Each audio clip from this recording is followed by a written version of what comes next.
بسم الله الرحمن الرحيم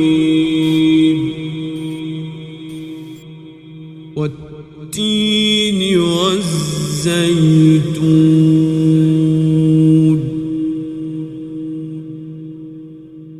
وطور سينين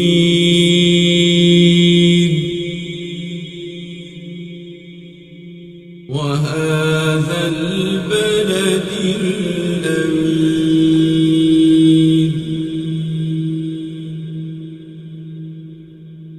لقد خلقنا الإنسان في أحسن تقويم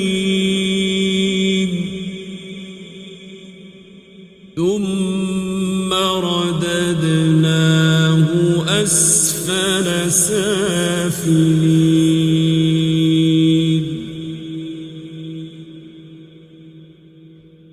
إلا الذين آمنوا وعملوا الصالحات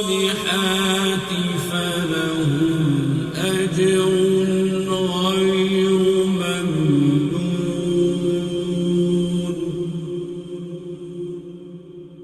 فما يكذبك بعد بالدين أليس الله بأحكم الحاكمين